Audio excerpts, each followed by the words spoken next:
যেটা সে মহিলারা নাই এবার সে মানুষ খায় না।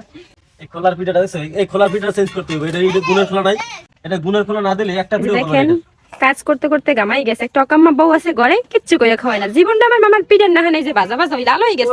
বাজার কথা নিতে বাজা হয়ে গেছে, জীবনটা লাল হয়ে গেছে মামার। আসসালামু আলাইকুম গাইজ, দেখেন আমাদের মাঝে আজকে গরিব জামাল রুটি পিঠা বাজতে এসেছে। এই যে দেখেন, এই যে পিঠাগুলো মানে না ফুললেও সুন্দর হইতেছে, জাস্ট খাওয়া যাবে, সমস্যা নেই। বেশি আগুলি এলাইছে। এই যে এখন চাপাচাপি শুরু হয়েছে। এই তো এই গুড গুড। আমি বলে পিঠা বাজতে পারি না, মহিলারা কয়। আরে মামাই মহিলাকে ফেল করে লাইবে। যেটা সে মহিলারা নাই এবার সে মানুষ খায় না।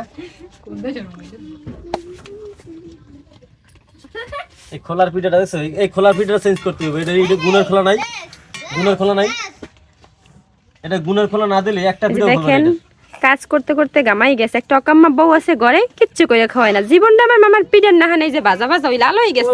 বাজার কথা নিতে বাজা হয়ে গেছে, জীবনটা লাল হয়ে গেছে মামার বউ পাইয়া। কত সুন্দর চাঁদের মতো পিঠা হয়। খোলা ফাইনের কাম মিডিয়া বেসনের সারতে সারতে হেলায় খাইয়ে ব্যস্ত কি রোমা দেন না একজনে কুমড়া দিতে।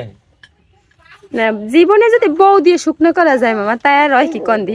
এই চুলার পরে কিসের জন্য গাম জ্বরবে? না চুলার পরে গামজরে বল লইগেন, এটা আমার শখ, একটা শখ। অনেকদিন ধরে পিঠা বাজি নেই, এই জন্য বাজতেছে। এটা হচ্ছে শখ। বাড়ি হোক হইতে এনে বউরে দোষার করিস না, পোলা বউ পাগল, বউ আগুন লাগাইস না। কোনো ভাবে আগুন যায় না।